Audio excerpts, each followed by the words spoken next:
বাপেরা নওজওয়ানিরা তরুণীরা আসেন হযরত ইমাম রাদি রাহমাহুল্লাহ বলতে লেগেছে বাবারা এ যুবকেরা আব্বারা শুনে রাখেন আল্লাহ নবী আমার জানিয়ে দিয়েছেন মা যেমন সন্তানদের বড়ই ভালোবাসে তেমনি আমার আল্লাহ বান্দাদেরকে অনেক ভালোবাসে কেননা বান্দাদেরকে আল্লাহ ইনসান করে বাঁচিয়েছে এ যুবকেরা তরুণীরা আল্লাহ পাক জানিয়ে দিয়েছে ওরে আমার বান্দারে বান্দিরে আমি আল্লাহ খুশি করে পাঠিয়েছি আমি আল্লাহ আমার পছন্দ করে তোমাদেরকে পাঠিয়েছি আমি আল্লাহ আমার রিজিকের ব্যবস্থাও তোমাদের জন্য অটুট করে রেখেছি মজবুত করে দিয়েছি এ যুবক শুনে রাখে দাও আল্লাহ ছাড়া রিজিকের মালিক কেউ নেই আল্লাহ ছাড়া দুনিয়া হায়াত আর মৃত্যু দেওয়ার মতন কোনো ক্ষমতা বান্দাদের কাছে নেই যদি বান্দার কাছে থাকতো অবশ্যই দীর্ঘ আগে বৈজ্ঞানিক সায়েন্সরা বলে দিত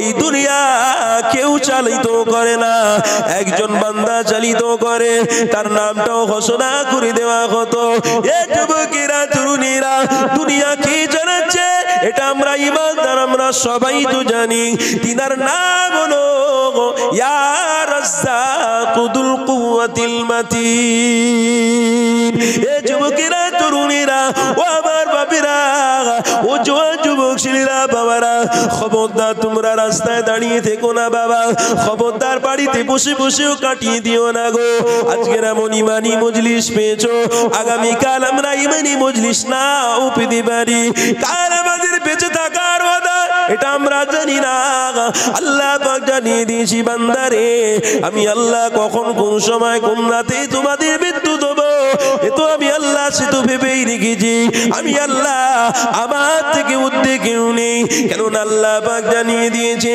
ওরে আমার বান্দা বান্দিরা ওয়া মাকারু ওয়া মাকারাল্লাহ ওয়াল্লাহু খায়রুল মাকিরিন ওরে আমার বান্দা বান্দিরা পৃথিবীর জমিনে তোমরা যখন দুনিয়ার মানুষদের নিয়ে অনেক রকমের পরিকল্পনা করতে থাকো তখন আমি আল্লাহ বড় দাতা বড় খালিক তোমাদের থেকে বড় পরিকল্পনাকারী এ যুবকেরা তরুণীরা তাই আল্লাহ বলছে পৃথিবীর মানুষ যদি একদিকে হয়ে দুনিয়া ধ্বংস করতে যায় তবুও দুনিয়া ধ্বংস করতে পারবে না কেননা আল্লাহ জানিয়েছি বান্দারে আমি আল্লাহ মালিক আমি যদি চাই দুনিয়া ধ্বংস হবে আমি যদি চাই দুনিয়া ধ্বংস হবে না আমি যদি চাই আমার বান্দাকে রিজিক দেবো আমি যদি না চাই আমার বান্দাকে রিজিক দেবো না এ বিশ্বাসী বান্দা শুনে রেখে দিন আল্লাহ নবী তাই তো জানিয়ে দিলেন আল্লাহর সঙ্গে সম্পর্ক জোড়ো ইমানি ব্যক্তিরা কাদের সঙ্গে সম্পর্ক জুড়বেন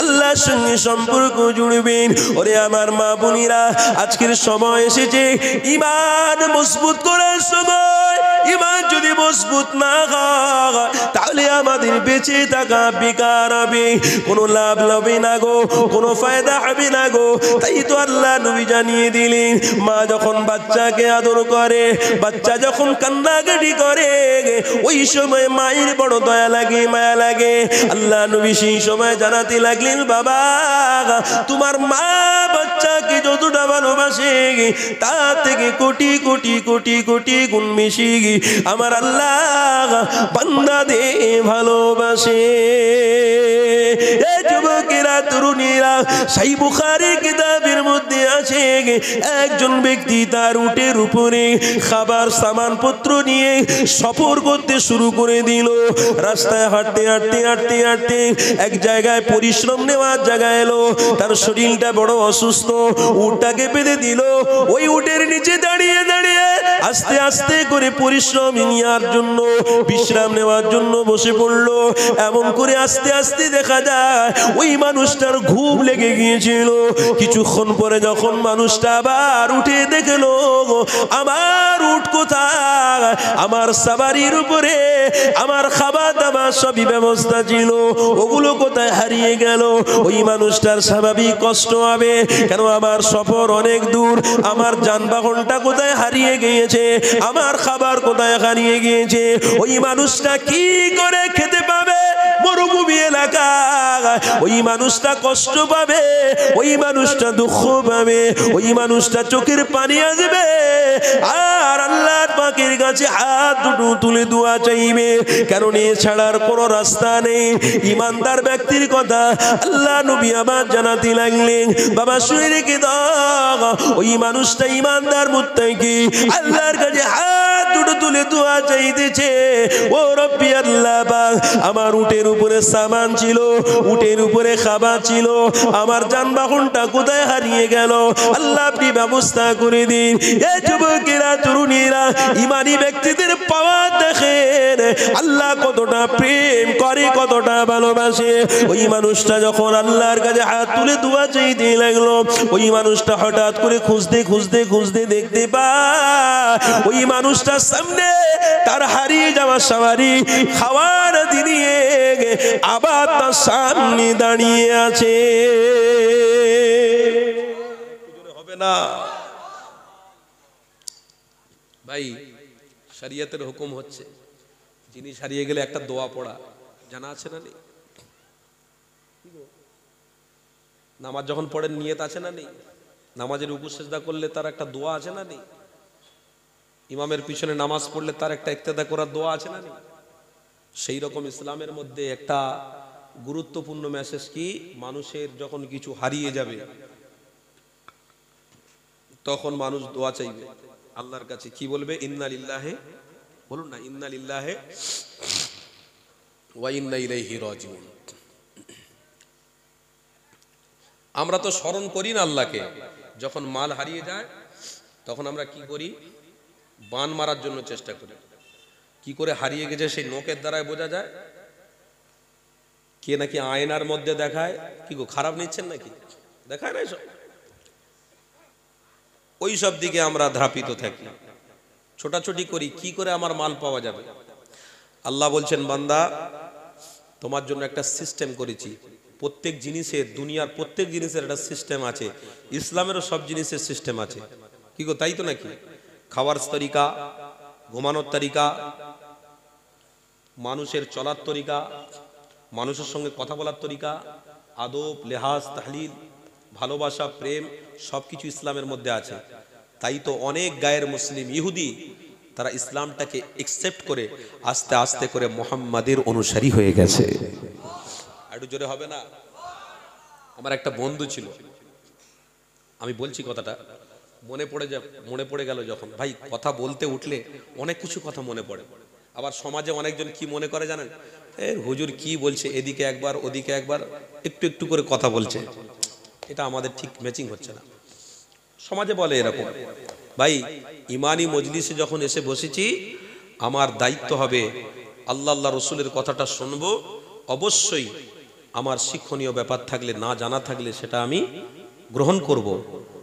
আর যদি জানা থাকে তবুও সবর করে ধৈর্য ধরে আল্লাহকে খুশি করার জন্য বসে থাকবো।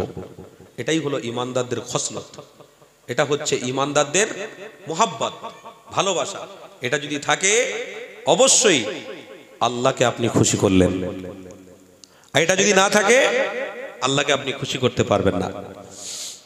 তো আমার একটা বন্ধু ছিল, সে ইহুদি ছিল, আমার সঙ্গে সম্পর্ক আস্তে আস্তে করে হলো। তা হঠাৎ করে যখন নামাজ পড়ছে, নামাজের তরিকা আমার কাছে জানতে আসলো। রোজা কদিন করতে হবে, রোজার নিয়ত কি, ইমামের পিছনে যখন ইক্তেদা করব তার পিছনে ইক্তেদা করলে কি বলতে হয়, ওযু করতে গেলে নিয়তটা কিরকম করতে হয়, ওযু তরিকাটা কিরকম, আমি সব আস্তে আস্তে করে শিখাতাম। লাস্টে আমি একটা কথা বলেছিলাম, ভাই আপনি জানেন না কেন এগুলো? কারণ আমরা মুসলমান ঘরের বাচ্চা, আমরা ইমানদারের ঘরের পয়দা, ঈসা আমাদেরকে, আমরা জন্ম নিয়েই আজান আমাদের কানে দেওয়া হয়েছে। আমরা যখন 3 মাস 4 মাস 5 মাস 6 মাস আস্তে আস্তে করে যখন চোখ ফুটেছে, আমরা দেখতে পাচ্ছি মসজিদে সব জুম্মার নামাজ পড়তে যাচ্ছে, 5 ওয়াক্ত নামাজ পড়তে যাচ্ছে, আমার বাপ যাচ্ছে, আমার মা নামাজ পড়ছে, আমার দাদা, আমার দাদি, আমার ভাই সব নামাজ পড়ছে। আমরা ইমানদারদের ঘরের ছেলে, তো আমাদের সব মুখস্থ আছে। কি গো বাপ, অবশ্যই মুখস্থ থাকার দরকার, তো তাই তো নাকি? সারা শরিয়তের জ্ঞান আমাদের রাখার দরকার, তবে ততটাই ভালো, বেশি বাড়াবাড়ি ভালো না। ज्यादा खाना मर जाना, कम खाना तो बच के रहना। বিয়ে বাড়িতে খেতে গিয়ে পুরো গলা পর্যন্ত খেয়ে নেবেন, রাত্রিরে আর খেতে পারবেন না। এই গলা পর্যন্ত খাওয়ার পরে আপনার যে সিচুয়েশন তৈরি হবে সে আল্লাহু আলাম, আল্লাহ জানে ভাই, দুনিয়ার মানুষ কেউ বলতে পারবে না। ওই জন্য সব জিনিসের সিস্টেম আছে, তরিকা আছে। তাই জানি, জানার মতন করে জানি। নামাজে সূরা ফাতিহা শরীফ পড়া কি গো ওয়াজিব? ওয়াজিব তরফ করলে নামাজ হবে? সূরা ফাতিহা অনেকজন জানি না, আমরা বলছি নবীর আব্বাজান আব্দুল্লাহ রাদিয়াল্লাহু তাআলা আনহু হবে না আনহা হবে? বল, খারাপ বলছি নাকি?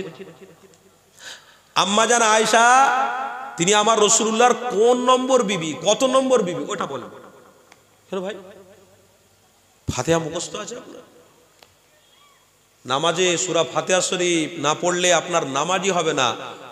ওই ফাতিহা শরীফটা আপনি মসজিদের ইমাম সাহেবের কাছে হোক বা আপনার বিবি যদি শুদ্ধ পড়তে জানে, আপনার বিবির কাছ থেকে যদি পড়ে নিতে পারেন, আপনার যদি 1 মাস সময় লাগে তাহলে অন্যদিকে আর মন যাবে না, ওই দিকেই সময়টা থাকবে।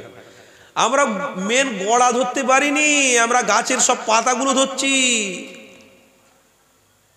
ওই জন্য বেশি বাড়াবাড়ি হচ্ছে, তাই মতভেদ বেশি তৈরি হচ্ছে। চায়ের দোকানে বসে দেখুন, এ বলছে আল্লাহর নবীর আব্বাজানের নাম আব্দুল্লাহ ছিল, আরেকজন বলছে আল্লাহর নবীর আব্বাজানের নাম উমরে ফারুক ছিল। দুজন মিলে ঝগড়া করছে, এ বলে আব্দুল্লাহ, এ বলে উমর। না আমি অমুক হুজুরের কাছে শুনেছি, এ বলে আমি অমুক হুজুরের কাছে শুনেছি। তোর কথাটা ঠিক হচ্ছে না, আমি অমুক হুজুরের কাছে শুনেছি। ও হবে না, আব্দুল্লাহ হবে, এবার না উমর হবে, তা জানি না। এই নিয়ে দুজনের ভিতরে একটা কথা কাটাকাটি হয়ে হয়ে হয়ে হয়ে আস্তে আস্তে করে ব্যাস দুজনে এমন জায়গায় এমন পরিস্থিতিতে পৌঁছে গেল, মারামারি শুরু করে দিল। আর ওই মারামারি ফিতনা ফেসাদে এমন জড়িয়ে গেল, এমন তার রাগ হলো, সে চিন্তা করছে আমি কখন তাকে মারবো, আর ও মনে মনে করছে আমিও তখন কাকে মারবো, আমিও কখন শেষ করব। এইরকম একটা সিচুয়েশন সময়, এগুলো নিয়ে মাতামাতি করলে হবে না। ঈমান এনেছি, ওয়াকিমুস সালাহ ওয়ারকাউ মা'আর রাকিন, নামাজটা কায়েম করব, নিজে পড়ব, নিজের ছেলে, নিজের বিবি, নিজের মেয়ে এরা পড়ছে কিনা ওদিকে একটু লক্ষ্য রাখবো।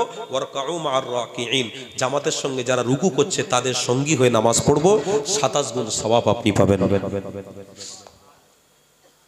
এইগুলো একটু লক্ষ্য করব। নামাজ ফরজ না ওয়াজিব, ফজরের করাকাত, জোহরের করাকাত, আসরের করাকাত, এই নিয়ে একটু চর্চা করব। তারপরে সবথেকে প্রথম হচ্ছে হারামের ব্যাপার। কোন কোন জিনিসটাকে আল্লাহ হারাম করেছে, ওই হারাম জিনিসটাকে আমরা প্রাধান্য না দিয়ে আজকের বিভিন্ন রকম কথা বলে ওই হারাম পর্যায়ে চলে যাচ্ছে। কথা ঠিক না ভুল বলছি বাবা? খারাপ নিচ্ছেন নাকি আমার কথা? এগুলোর দিকে লক্ষ্য রাখুন। সমাজ খুব খারাপের দিকে চলছে, আর আগামীতে এমন একটা সময় আসবে আপনাকেও খারাপের পথ অবলম্বন করতে হবে। কেন? এমন একটা সময় আসছে মানি আপনাদের কাছে মেন সাবজেক্ট হবে, ইমান মেন সাবজেক্ট না, মানি পয়সা মেন সাবজেক্ট হবে। এমন একটা সময় আসবে হাহাকার পড়বে, খরা পড়ে যাবে। কথা শুনছেন? খরা পড়ে যাবে, আর সেই সময় একজন দাবি করে বসবে আমি হলাম নবী। ছোট বলুন নাউজুবিল্লাহ।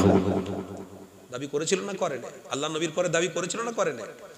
বাস্তব কথা বলে দিয়ে যাচ্ছি, এই 1 সপ্তাহ আগের কথা। একটা জায়গায় হয়েছে, আমি খবর পেয়েছি যে নবীর পরে নবী বলে দাবি করেছিল তার অনুসারীরা, এমনকি এশিয়া মহাদেশের সমস্ত মুফতিরা ফতোয়া মেরে দিয়েছিল নাজায়েজ, নাজায়েজ, হারাম, ও কাফের, কাফের, সত্যি কাফের।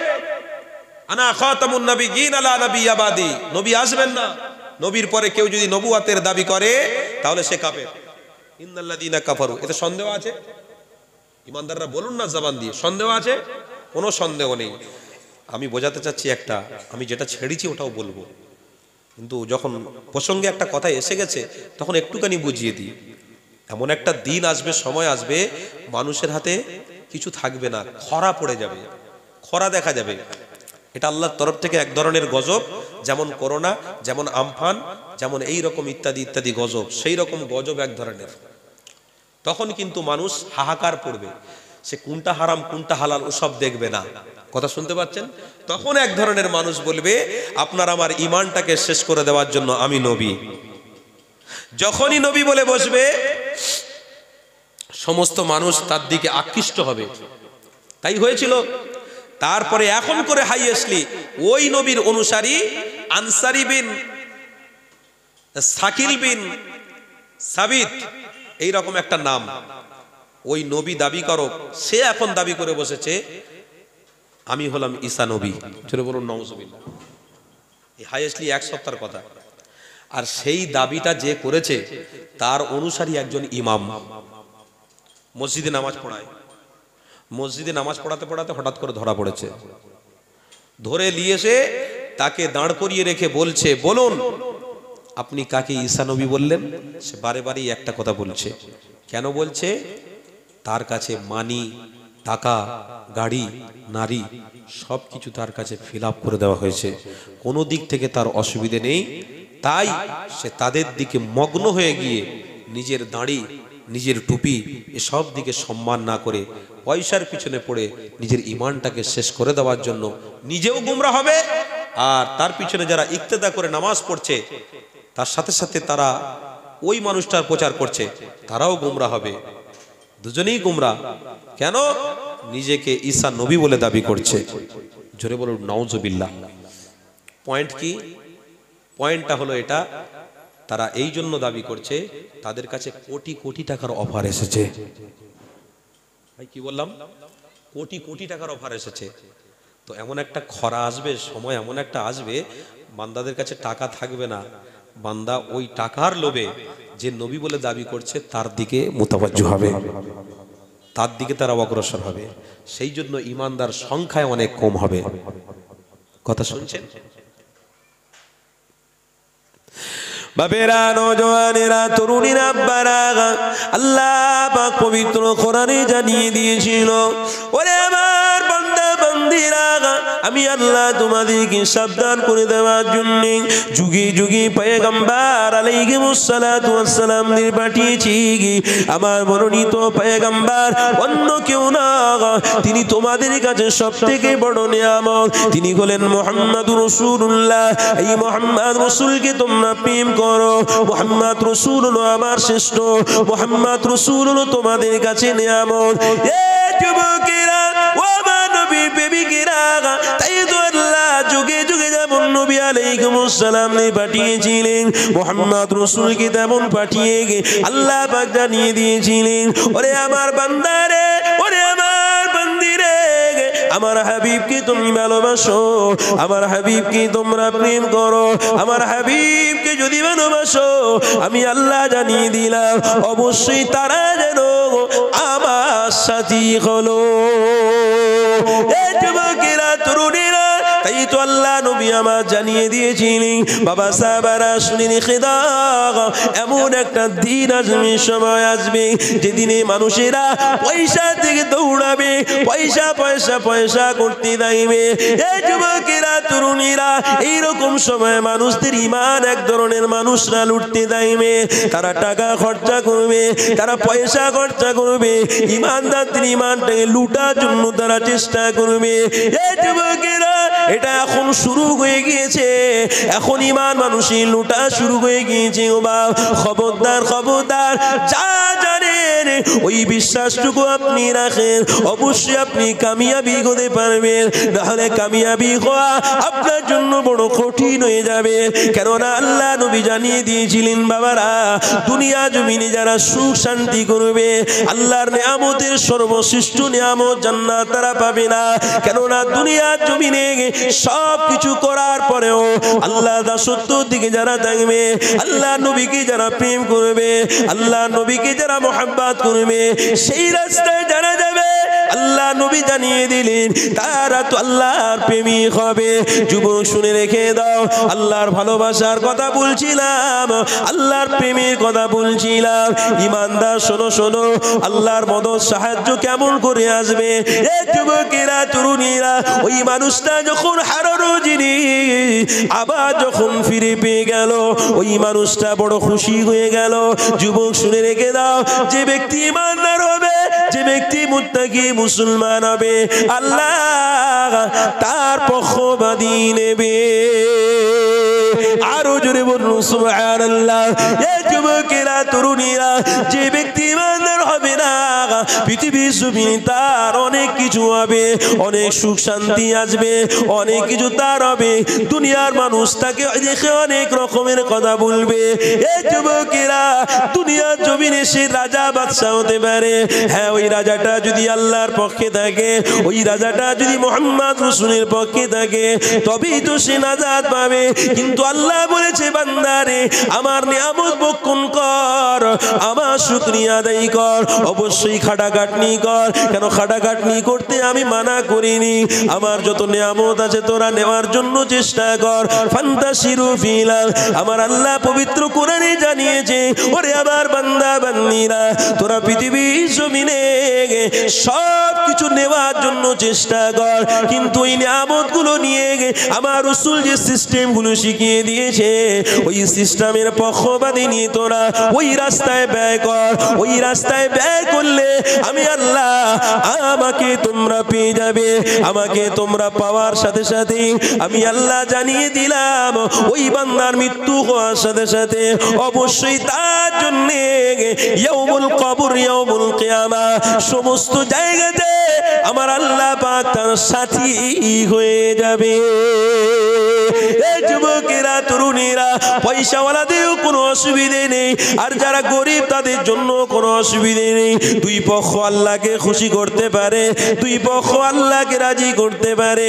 এই যুবক তরুণীরা, ওই মানুষটা যখন হারানো জিনিসটা ফিরিয়ে পেল, ওই মানুষটা এত খুশি হলো, আল্লাহর কাছে শুকরিয়া আদায় করতে লাগলো। ও রব্বি আল্লাহ, হারানো জিনিস আবার ফিরে পেয়েছি, আমার বড় খুশি হচ্ছে, আনন্দ হচ্ছে। আমার আল্লাহ সেই সময় জানিয়ে দেয়, ওরে আমার বান্দারে, হারানো জিনিস যখন তুমি ফিরে পাও, তেমনি আমার বান্দারা যখন খারাপ কাজে লিপ্ত থাকে, আমার বান্দারা যখন ওহিয়াতি কাজে লিপ্ত থাকে, আমার বান্দারা যখন জিনার মধ্যে লিপ্ত থাকে, আমি আল্লাহ পাক বড় কষ্ট পাই। কেননা আমার বান্দা দিকে জিনা কারো করার জন্য পাঠাইনি, আমার বান্দা দিকে হারাম খাওয়ার জন্য দুনিয়া জমিনে পাঠাইনি, আমার বান্দা দিকে কোনো মুসলমানকে আঘাত দিয়ে কথা বলবে এই জন্য আমি আল্লাহ পাঠাইনি, আমার বান্দাদেরকে কোনো মানুষের সঙ্গে ঝগড়াঝাটি করবে এই জন্য আমি আল্লাহ পাঠাইনি। আমার বান্দা বান্দিকে পাঠিয়েছি, আমার বান্দা আমার বান্দিরা পৃথিবীর জমিনে গিয়ে আমার দাসত্ব করবে, আমাকে প্রেম করবে, আমাকে ভালোবাসবে। এই যুবকেরা, তরুণীরা, বুখারী শরীফের কিতাব, ওই মানুষটা হারানো জিনিসটা ফেরানো যেমন খুশি হয়, আমার আল্লাহর বান্দা যেমন গুনাহ করার পরে, অন্যায় করার পরে ঈমানি মজলিসে এসে আল্লাহর ঘরে গিয়ে আবার যদি তওবা করে নেয়, ইন্নাহু ইউহিব্বুত তাওয়াবিন ওয়া ইউহিব্বুল মুতাতাহহিরিন। ওরে আল্লাহর বান্দা, আল্লাহ জানিয়ে দিয়েছি, আমার বান্দা তোমরা যখন আবার আল্লাহর রাস্তায় ফিরে আসো, আমার আল্লাহ জানিয়ে দেয়, আমার বান্দা যতই বড় গুনাহ করুক না কেন, আমি আল্লাহ তাদের গুনাহগুলো ক্ষমা করে থাকি। কি গো বাপেরা, এগুলো হচ্ছে সুযোগ। মানুষের জিনিস হারিয়ে গেলে সত্যি যখন পায় খুশি হয় না, হয় না, আনন্দ হয় না, হয় না। আল্লাহর এতগুলো বান্দা যদি আল্লাহ দাসত্ব না করে, আল্লাহ খুব কষ্ট পায়। সহিহ বুখারী, আমার রাসূল সাহাবাদের বলতে লেগেছে, বাবা যখন ইসলামকে ধরেছো, ইসলামের খুঁটিটাকে যখন ধরেছো, তখন মজবুত করে ধরো, খবরদার ছেড়ে দিও না। কথা শুনছেন? যদি ছেড়ে দাও তাহলে তোমাদের কপালে দুঃখ রয়েছে, আর যদি মজবুত করে ধরে থাকো তাহলে তুমি নাজাত পাবে। কথা শুনছেন বাবা? তাহলে আল্লাহকে খুশি করার জন্য আল্লাহর রাস্তার দিকে ফিরে আসতে হবে না, হবে না? বলুন, আল্লাহ খুশি হবে যখন বাপ মা দুজন মিলে এই সন্তানকে বলে, বাবা তুমি চলে যাও। ওই সন্তানটা আবার যখন ফিরে বাপ মার কাছে আসে, তখন যতই দুশ্মনী হোক না কেন, বাপ আর মা কিন্তু অবশ্যই সেই সন্তানকে আঁকড়ে ধরে, মোহাব্বতের চোখে দেখে, আহারে আমি এমনি মুখে বলেছিলাম বলে তুই চলে গেলি বেটা।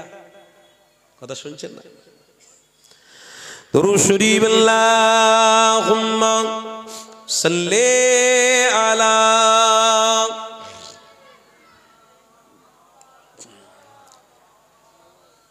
একটু মোহাব্বতে পড়েন বা পড়েন, মাশাআল্লাহ।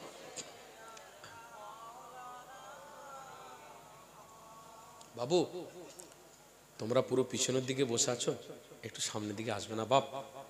আমার জওয়ান ভাই এসো না। সব জিনিসের একটা তরিকা আছে, সিস্টেম আছে। এখানে কিন্তু আমরা আসি যে যার মতন বসি, আবার যে যার মতন উঠে চলে যাই। কথা বুঝছেন বাপ? তো যাই হোক, আল্লাহ পাক আমাদেরকে এই জায়গা পর্যন্ত আনিয়েছেন, তার জন্য শুকরিয়া শরীফ বলুন আলহামদুলিল্লাহ। আর একটু জোরে বলুন না আলহামদুলিল্লাহ। आँखों का तारा नामे मोहम्मद, दिल का उजाला नामे मोहम्मद, दिल का उजाला नामे मोहम्मद, आँखों का तारा नामे मोहम्मद। जन्नत की पत्तों पे अर्श गुला पर, जन्नत की पत्तों पे अर्श गुला पर आदम ने देखा था नामे मोहम्मद।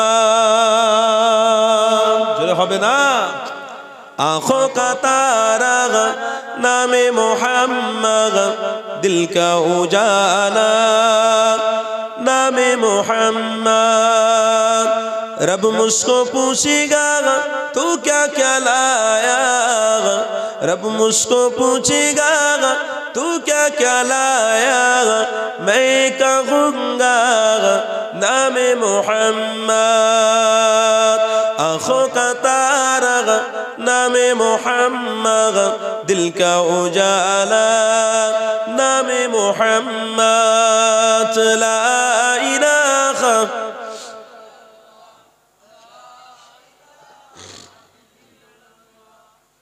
মাশাআল্লাহ ইল্লাল্লাহ। বলেন সাল্লাল্লাহু আলাইহি ওয়াসাল্লাম। এটা মুক্তির জায়গা। এই মুক্তির জায়গাকে আমাদের কিছুক্ষণের জন্য ধরে রাখার দরকার। অনেক মানুষ আসছে, পর্দা তুলে দেখছে, চলে যাচ্ছে। বিবাহর একটা মজলিস হচ্ছে, বুঝতে পারছেন না? কারোর বিয়ে হচ্ছে, এখানে দেখছে আবার চলে যাচ্ছে। খারাপ নেবেন না বাপ। মানুষের মানুষের অভাব নেই। দেখুন চারিদিকে সব মুসলমান ভর্তি, চারিদিকে মুসলমান ছেলে, যেখানে দেখবেন আমার মুসলমান ছেলে। আর এখানে 100%-এর মধ্যে 75% আমার মুরব্বী বসে আছে, আর বিবাহ হয়ে গেছে ওই রকম বসে আছে।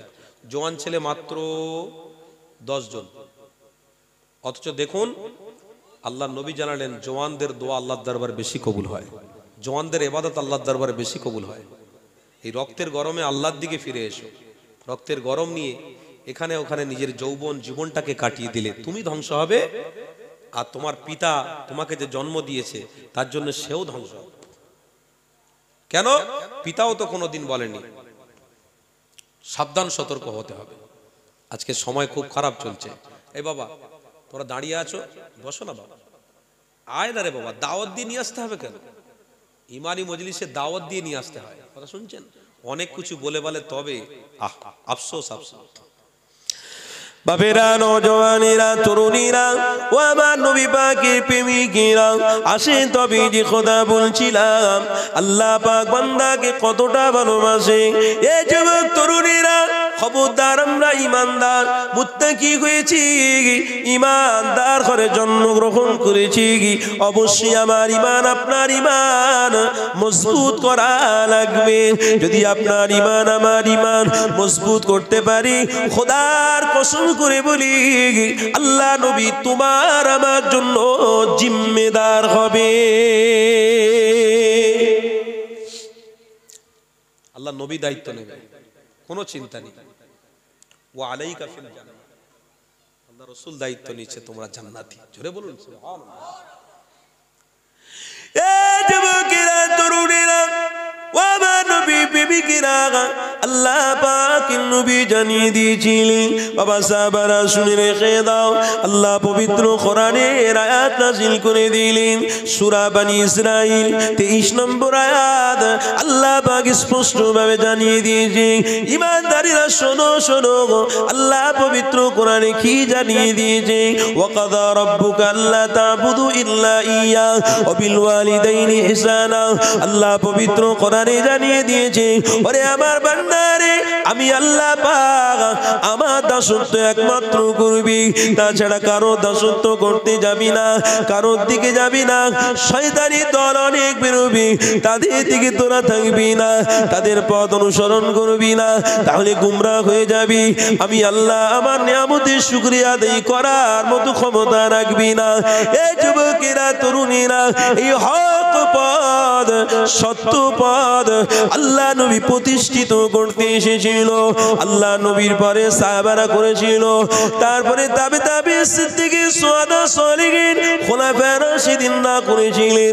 তারপরে আল্লাহর ওলিদের একটা ভূমিকা রয়েছে। যুবক, এখন আল্লাহর ওলিদের বিষয় নিয়ে অনেক মানুষ অনেক রকম কথা বলে, কিন্তু আল্লাহ পবিত্র কোরআন দেখো, ওয়ালিমান খাফা মাকামা, আল্লাহ পাকের ভয়, লা খাউফুন আলাইহিম ওয়ালা হুম ইয়াহজানুন, যাদের ভিতরে থাকবে তারাই হবে ঈমানদার। এই যুবকেরা, তরুণীরা, এখন শতকরার মধ্যে মাত্র 25% মানুষের আল্লাহর ভয় আছে কি তাও সন্দেহ।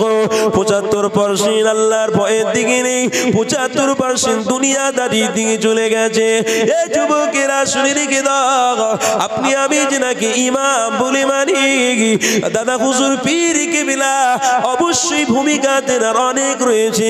19% এমন করে আমার রাসূলুল্লাহ দিদা তিনি পেয়েছিল, আল্লাহ নবীকে প্রেম করেছিল, ভালোবেসেছিল।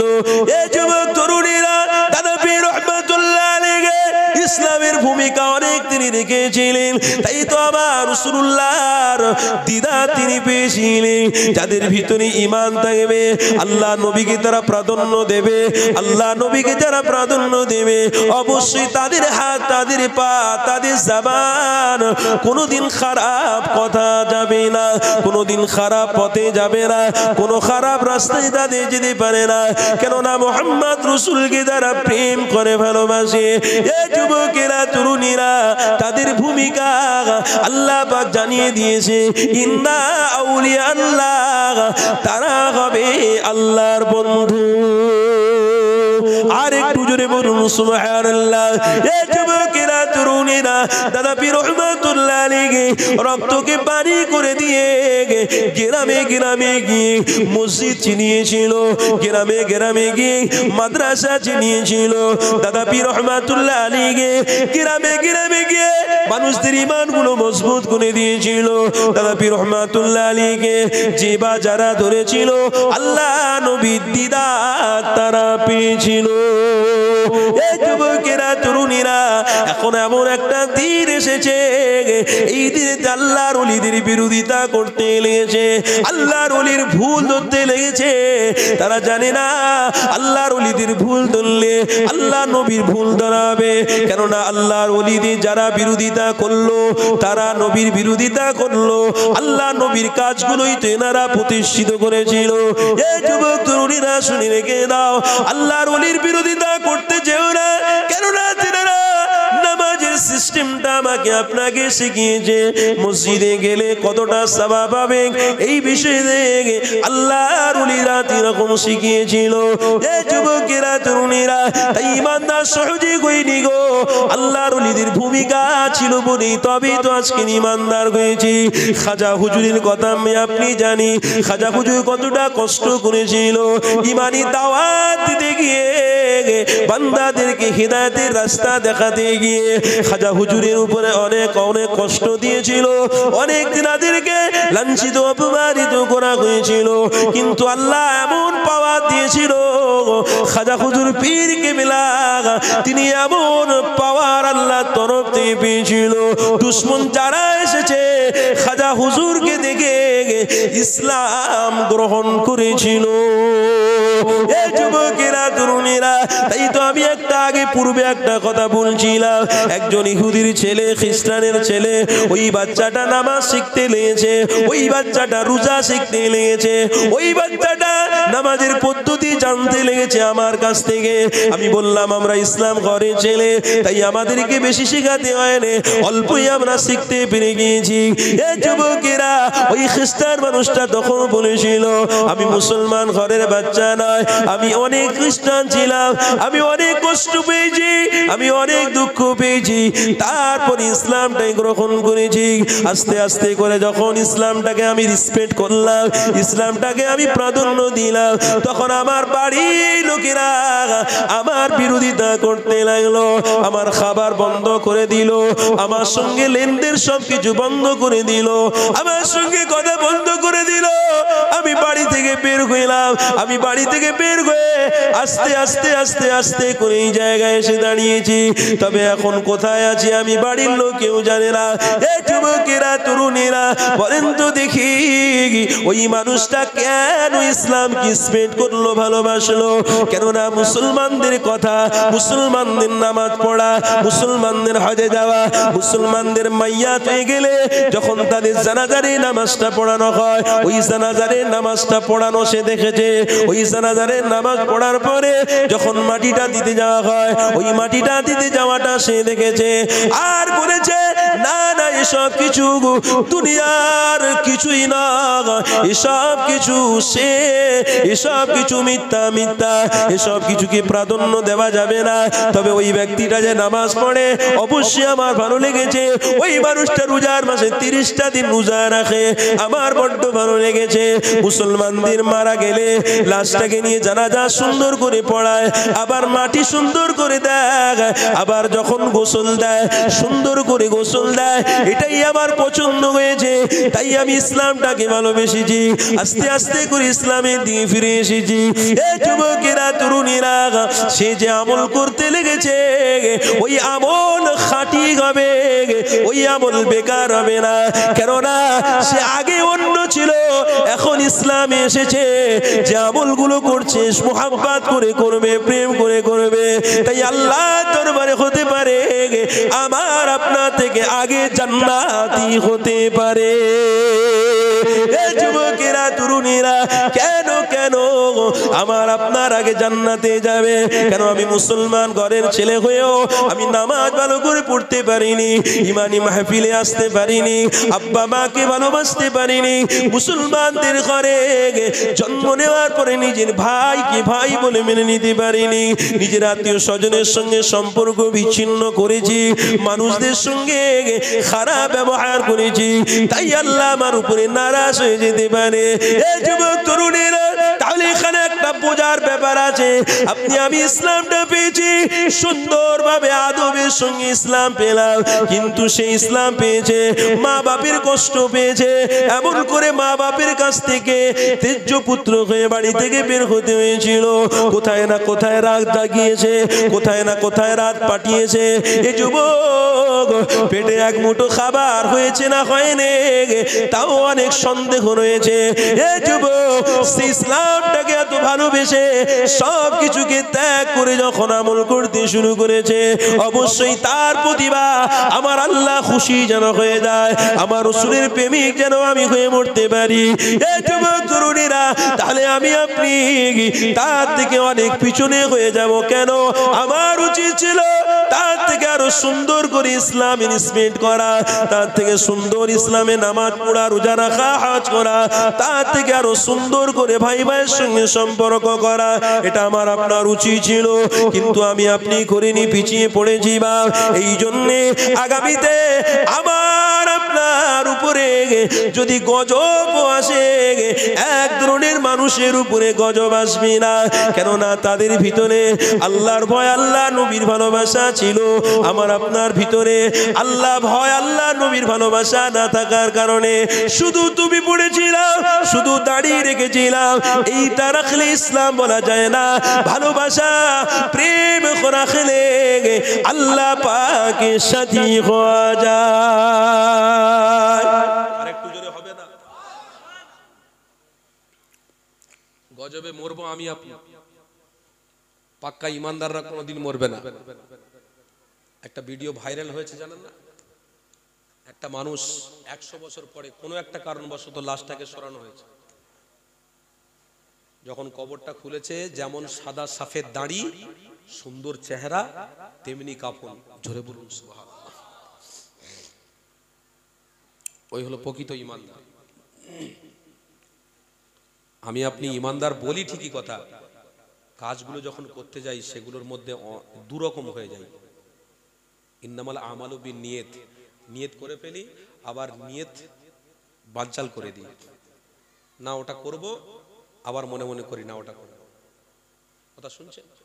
এই দুমুখ নিয়ত হওয়ার কারণে আমরা দু নৌকায় পা দিচ্ছি, আর দু নৌকায় যে পা দেবে সমুদ্রতে ওই নৌকায় সওয়ারি হয়ে কোনোদিন সে গন্তব্য স্থানে যেতে পারে না, একটা ঢেউ এসে পড়ে যাবে।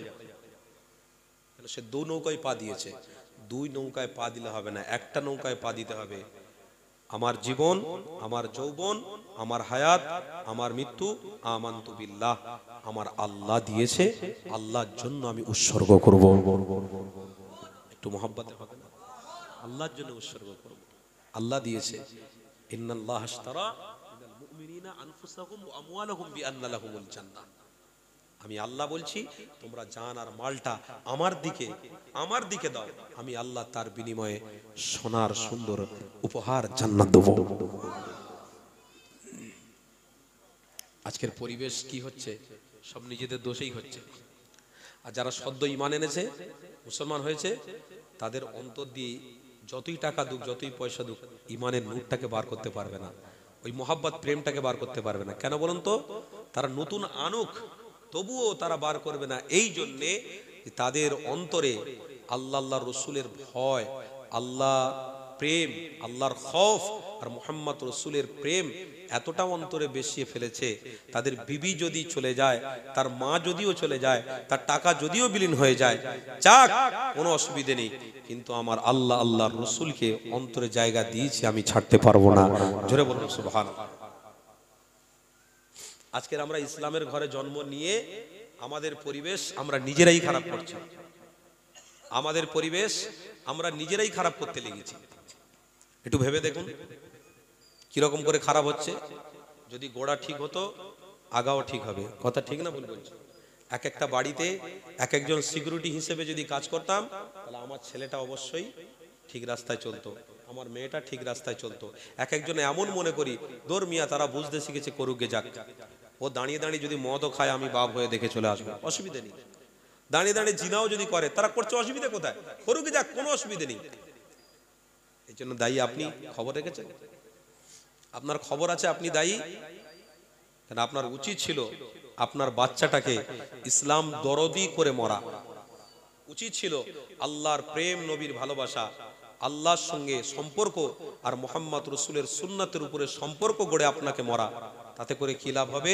আপনি চলে যাওয়ার পরে আপনার ওই ছেলেটা দোয়া চাইলেই আল্লাহ নাজাত করবে। কু আনফুসাকুম ওয়া আহলিকুম নারা, তোমার পরিবারকে বাঁচানোর জন্য চেষ্টা করো, এটা একটা ইবাদত। কথা শুনছেন? আজকের পরিবারের পিছনে সময় দিই না, কিসের পিছনে সময় দিই? নিজে কি করে বড় লোক হব, নিজে কি করে 5 তলা থেকে 6 তলা বিল্ডিং করব, BMW গাড়ি কিনেছি, আর দুটো কি করে কিনতে পারি, এই সবের দিকে আমাদের চেষ্টা। পরিবারের পিছনে আমাদের চেষ্টা নেই। পরিবারের পিছনে চেষ্টা যদি করতাম, এক একটা পরিবার ইসলামের ছায়াতলে এসে যেত। এক একটা পরিবার ইসলামের ছায়াতলে এসে যেত। পরিবারের পিছনে সময় একদমই ব্যয় করি না। আমরা যাই, ভোরের বেলা কাজ কারবারে নিজে ব্যস্ত থাকি, আবার যদি 12টার সময়, দুপুর 12টার সময় এলাম, এসে খেয়ে দিয়ে নিয়ে আবার ঘুমিয়ে পড়ি, আবার ঘুমিয়ে উঠে আবার মাঠে যাই, আবার মালগুলো তুলি, আবার একটুখানি কথা বলতে বলতে এদিকে টাকা পয়সা দিতে দিতে সময় শেষ, আবার ভোরের বেলা আবার কাজে বেরিয়ে যাই। ফ্যামিলির পিছনে কোনো সময় দিতে পারলাম না। কি করে আপনার বিবি, কি করে আপনার বাচ্চাটা ইসলামের ছায়াতলে আসবে? কোনোদিন হতে পারবে না। শুধু জলসা দিলেই হয়ে যাবে একদিনে সব? না, মাজা ঘষা করে যেতেই হবে। একটা গরুর কাজ হচ্ছে মাঠে ছেড়ে দিলে তার কাজটাই হচ্ছে ঘাস খাওয়া। কথা ঠিক না ভুল বলছি? কিন্তু এই মনে করবেন না আপনার সঙ্গে গরুর সঙ্গে তুলনা করছি, নাউজুবিল্লাহ। খারাপ নেবেন না, মানুষ মানুষই হয়, সেটাও আল্লাহর মখলুক, আপনিও আল্লাহর মখলুক। আল্লাহ আপনাকে উত্তম করেছে, তাকে নরমাল করেছে। একটা ছাগলের অভ্যেস কি, মাঠে ছেড়ে দিলেই সে যতক্ষণ থাকবে ঘাস খেয়েই যাবে, খেয়েই যাবে, খেয়েই যাবে, তার এটা অভ্যেস। তাই ইমানদারদের অভ্যেস করার দরকার, সে যতক্ষণ পৃথিবীতে বেঁচে থাকবে আল্লাহর হুকুম নবীর সুন্নতের উপরে চলতেই থাকবে, চলতেই থাকবে, চলতেই থাকবে। এটা হলো ফার্স্ট এবং লাস্ট কাজ। কথা ঠিক না? এটা তার ভিতরে করণীয়, তার ভিতরে আনার দরকার। এটা আমার কর্তব্য। যেমন খিদে লাগলে খেতে যাই, তেমন ইসলামের ইমানকে বাঁচাতে গেলে সেই রকম আমার করণীয়, সময় সময় কি কি করা দরকার, ইসলাম যেভাবে মেসেজ দিয়েছে সেইভাবে আমাকে আঁকড়ে নিতে হবে, সেইভাবে আমাকে গুছিয়ে নিতে হবে। যদি আপনি সেইভাবে গুছোতে পারেন, আপনার ওই ছোট্ট শিশুটা আপনাকে ফলো করে সেও কিন্তু এই রাস্তাটা অবলম্বন করবে। আর আপনি যদি না ফলো করেন, আপনার ছেলেটাকেও কিন্তু আপনি কোনো দিন এই রাস্তায় আনতে পারবেন না।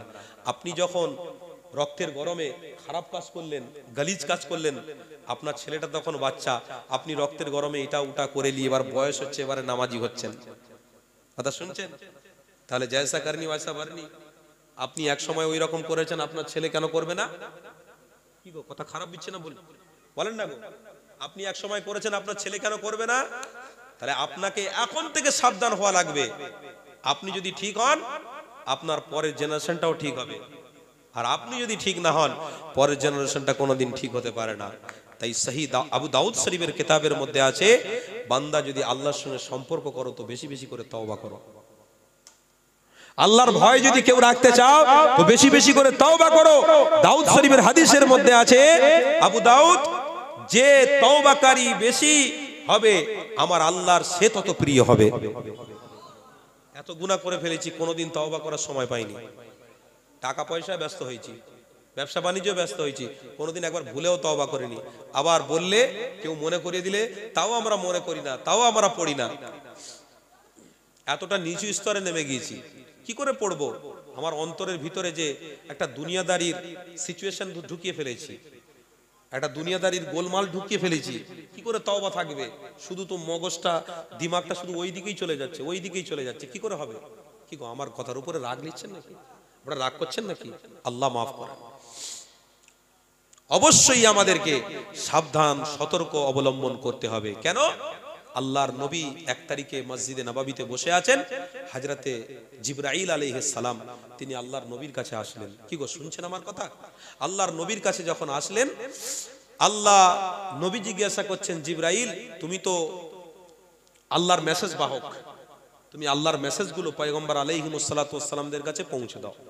তোমার কাছে এটা জানা আছে যে কিয়ামত কবে হবে? হযরত জিবরাইল আলাইহিস সালাতু ওয়াস সালাম বলেছিলেন, ইয়া রাসূলুল্লাহ হাবিবাল্লাহ, আমার জানা নেই।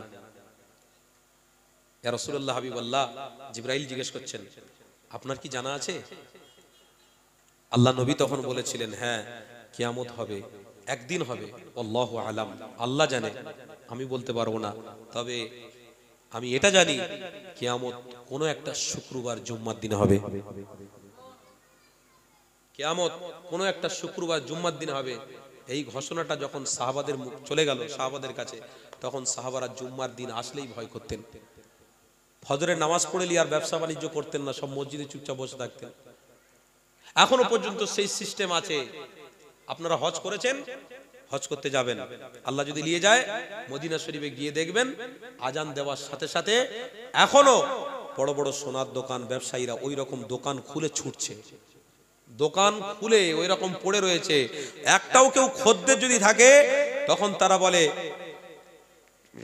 হালাক মাফি, হালাক মাফি, আর আমার দ্বারা কোনো কাজ সম্ভব নয়, কারণ আল্লাহর হুকুম এসে গেছে, আল্লাহর হুকুমটাকে আদায় করব, তারপরে ইনকাম। বলুন, এই মন মানসিকতা আপনার আমার মধ্যে আনতে হবে। আল্লাহর নবীর কথা সাহাবারা যখনই শুনেছেন, তখন সাহাবাদের মন বেচেন হয়ে যেত। ওই জুম্মার দিনে কিয়ামত হবে, ওই কথাটা শুনেছে। বলুন, আজ কত জুমা পার হয়ে গেল, এখনো পর্যন্ত কিয়ামত হয়নি। কত জুম্মা আমরা হারিয়ে ফেললাম, এখনো কিয়ামত হয়নি, কিন্তু আল্লাহর নবী বলেছেন হবে। আর নবী বলেছেন হবে, সাহাবারা বললেন আগামী জুম্মাও হতে পারে। রাসূল বলেছে তার পরের জুম্মাও হতে পারে, নবী বলেছে তার পরের জুম্মাও হতে পারে। কতটা বিশ্বাস তাদের ভিতরে। আজকের আমার মধ্যে আপনার মধ্যে কি বিশ্বাস বলুন তো? আমার মধ্যে আপনার মধ্যে এটাই বিশ্বাস, দুনিয়ায় এসেছি ভালো মন্দ খাবো, গোশ মাছ যা পাবো সব ইচ্ছা মতন খেয়ে নিয়ে যখন মরে যাবো, মরে যাবো তখন সত্যি খেয়ে নেবো,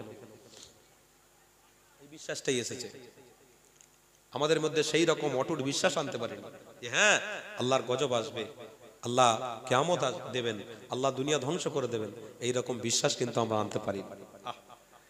এরকম বিশ্বাস অবশ্যই ঈমানদারদের আনা লাগবে। যদি ঈমানদারদের মধ্যে এই রকম বিশ্বাস থাকে, আপনার মৃত্যু চোখটা বন্ধ হওয়ার সাথে সাথে আমার আল্লাহ আপনার রসুল আপনার সাথী হয়ে যাবে। একবার জোরে হবে না? মোহাব্বতের সাথে হবে না? আমার বাপ ভাইরা, আলোচনা আপনারা শুনছেন, অনেকক্ষণ বসে আছেন, আমার ইচ্ছা হচ্ছে একটু নবীর সাথে সালাম পেশ করবো। হবে বাপ? হবে? আসেন না একটু গায়ে গায়ে সরে এসে মোহাব্বতে একটু দাঁড়ান না, আমার ইচ্ছা হচ্ছে একটু সালাম পেশ করবো। ইয়া নবী সালাম,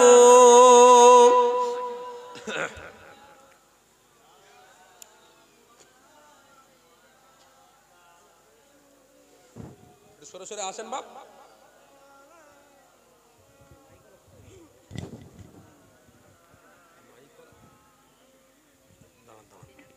ঠিক আছে ঠিক আছে, থাক।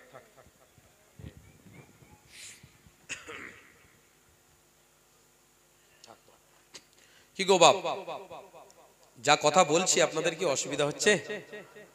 আমরা সবাই পালন করব ইনশাল্লাহ, ইনশাল্লাহ। বয়স হচ্ছে আস্তে আস্তে করে, আমাদের বয়স এক জায়গায় থেমে থাকবে না, আস্তে আস্তে করে আমাদের বয়স হচ্ছে বাপ। পরিবর্তন যদি আনতে হয় আজকের থেকে পরিবর্তনের ডাক দেবো, বলুন ইনশাল্লাহ। আজকের থেকে ইসলামের দিকে অগ্রসর হব। আমার বাচ্চা, আমার বিবি, আমার আহাল পরিবার কি করে তারা বাঁচবে, কি করে তারা ইসলামের উপরে টিকে থাকবে, সেই ভিতটা আমরা আগামী কালকের থেকে গাড়বো, বলুন ইনশাল্লাহ। সেই ভিতটা আমরা দেবো। হ্যাঁ, তাতে করে আমার ছেলে আমার দুশ্মন যদি হয় আমার কোনো যায় আসে না। কথা ঠিক না ভুল বলছি?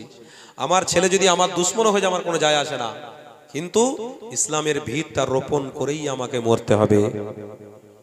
আমাকে নাজাত পেতে গেলে আমার আহাল পরিবারকে সাবধান করার দায়িত্ব আমার। তাতে করে কোনো ছেলে যদি বলে তুমি বুড়ো হবে না বা বুড়ো হলে তোমাকে ভাত দেবো না, হাড়ে হাড়ে তোমার জব্দ করবো, দৌড় মিয়া, আল্লাহ কদিন বেঁচিয়ে রেখেছে তুইও জানিস না, আমিও জানি না। আবার বুড়ো হব, বুড়ো হতেও পারি নাও হতে পারি, বুড়ো হওয়ার আগে মৃত্যু হয়ে যেতে পারে। তাই বলে তুই বাপের কথাকে প্রাধান্য দিবি না, শরিয়তের উপরে থাকবি না, নবীকে প্রেম করবি না, আল্লাহকে ভালোবাসবি না, যা করিস কর, আমাকে মেরে ফেলে দে, কোনো আপত্তি নেই।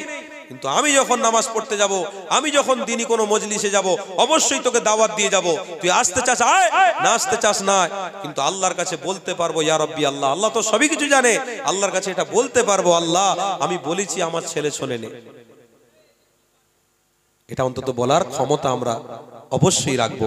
তাই চেষ্টা করব, চেষ্টা কোনোদিন বিফলে যায় না। কথা শুনছেন বাপ? ইনশাআল্লাহ মান জাদ্দা ওয়াজাদা, যে চেষ্টা করবে সে ঠিক জায়গা মতো পৌঁছাবে, আর যে চেষ্টা করবে না কোনোদিন জায়গা মতো পৌঁছানো। শুধু গল্প করলে হবে না, চেষ্টা করতে হবে। পয়সার দরকার, চেষ্টা করো ইনকাম করো। বাড়ির দরকার, চেষ্টা করে বাড়ি করার চেষ্টা করো। মেয়েকে সুন্দর একটা পাত্রের দরকার, সুন্দরভাবে মানুষের কাছে গিয়ে বলে বলে বলে বলে একটা সুন্দর পাত্রের ব্যবস্থা করো। চেষ্টা, সব জিনিসের চেষ্টা। আল্লাহর জান্নাত পেতে গেলেও একটা চেষ্টা। কথা ঠিক না ভুল বলছি? আল্লাহর জান্নাত পেতে গেলেও পৃথিবীর জমিনে একটা চেষ্টার দরকার। তাই মুমিন তারা সর্বদা চেষ্টা করেই গেছে, হার হালাতে তাদের কাছে মালের অভাব এসেছে তবুও তারা আল্লাহর কাছে আল্লাহকে আশ্রয় দিয়েছে। তাদের কাছে মাল অনেক এসেছে তবুও তারা আল্লাহকে জানিয়েছে। তাই মুমিন হার হালাতে চেষ্টা করেছে। আমরাও যতদিন পৃথিবীতে বেঁচে থাকবো আমরা চেষ্টা করে যাব, বলুন ইনশাআল্লাহ। আরেকটু মোহাম্মদে বলুন ইনশাআল্লাহ। আসেন মোহাম্মদে ইয়া নবী সালাম ইয়া রাসূল। মোহাম্মদে পড়েন, জোরে জোরে পড়েন মাশাআল্লাহ।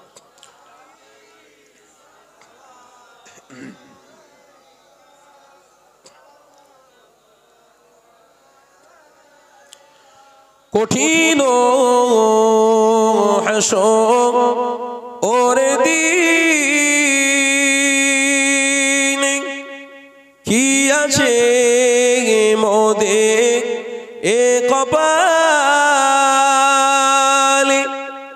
গুনাহগার উম্মত হাত আপনার লইবেন সঙ্গে এ মাহশরে নবী সালাম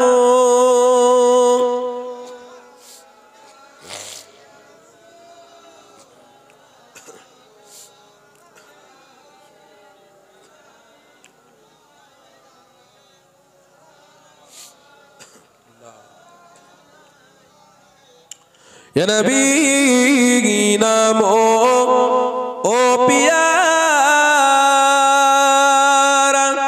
या रसूल नामो ओ प्यारा अर्श पर हक ने ए फुकारा सच बेगोब बरहे ए खबर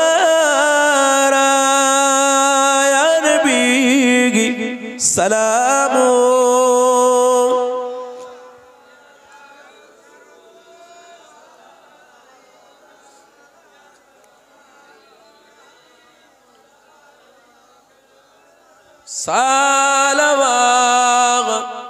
সালাওয়াতুল্লাহ আলাইকা। সকলে গায়ের সঙ্গে গা ঠেকিয়ে বসেন। এটা আমার রাসূলুল্লাহর সুন্নত। মোহাব্বত বাড়বে, কেউ জায়গা খালি রাখবেন না। মাশাআল্লাহ, যত সময়ে ভাইজান হুজুর আসবেন, তিনি আখেরি মোনাজাত করবেন। শেষ মোনাজাত কোনো থাকবো ইনশাআল্লাহ, বলুন না ইনশাআল্লাহ। হ্যাঁ, শেষ দোয়া নিয়ে তবে যাব। খবরদার ইমানি মজলিসটাকে ছেড়ে চলে যাবেন না বাবা, কত বড় ক্ষতি হবে হাড়ে হাড়ে কিছুদিন পরে বুঝবেন। যখন রোগ আল্লাহ দেবে, মুসিবত যখন আল্লাহ দেবে, ডায়াবেটিস দেবে, নামাজ পড়ার মতো ক্ষমতা থাকবে না, তখন আপনি বলবেন আল্লাহ আপনার ঘরে যাওয়ার ইচ্ছে হচ্ছে। আল্লাহ বলছে যখন তোমাকে তাকত দিয়েছিলাম, শক্তি দিয়েছিলাম, তখন তুমি কাজে লাগাওনি। এখন রোগ হয়েছে, এখন বলছো মসজিদে যাব। কথা শুনছেন?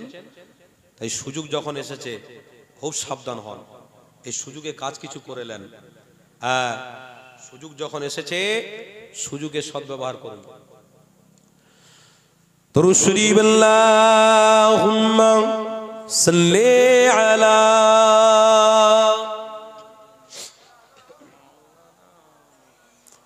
ওয়া আলা আলি সাইয়্যিদিনা।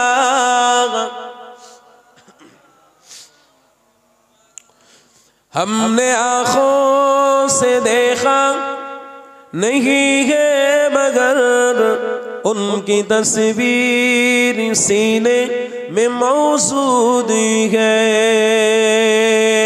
जिसने लाकर कलाम इलाही दिया ओ मोहम्मद मदीने में मौजूद है। जोरे হবে না একটু मोहब्बते मिले मिशे नारे देखबे, नारे देखबे। सिलसिला हक मुजाद्दिर ज़मान, दादा पीरेर हक सिलसिला, सिलसिला हक मुजाद्दिर ज़मान, अहले सुन्नत वल जमात, नारे देखबे। हमने आँखों से देखा नहीं है मगर उनकी तस्वीर सीने में मौजूद है। जिसने लाकर कलाम इलाही दिया ओ मोहम्मद मदीने में मौजूद है। फूल खिलते है पढ़ पढ़ के सल्ले अला, फूल खिलते है पढ़ पढ़ के सल्ले अला। चूम करके गिर रही है इबादे ज़बा, ऐसे खुशबू चमन के गुलों में कहाँ, ऐसे खुशबू चमन के गुलों में कहाँ जो नबी के पसीने में मौजूद है। अरे एकटू जोरे होबे ना। हमने आँखों से देखा नहीं है मगर उनकी तस्वीर सीने में मौजूद है। ला इलाहा माशाल्लाह माशाल्लाह इल्लल्लाह मुहम्मद। हमने माना कि जन्नत बहुत है हसीन,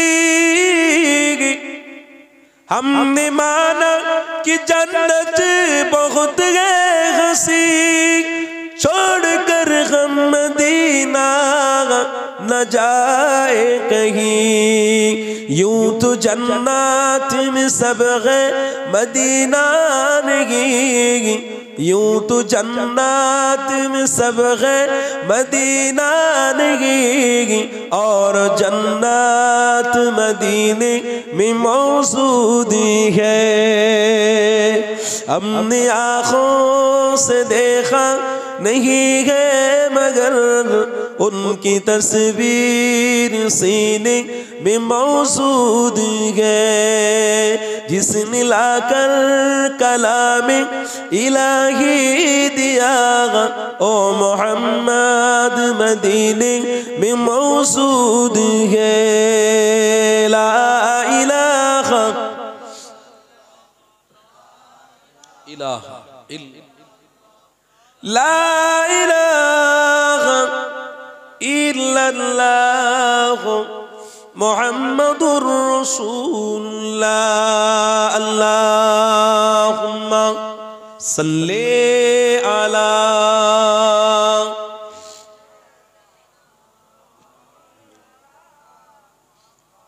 व अला आलि सय्यिदिना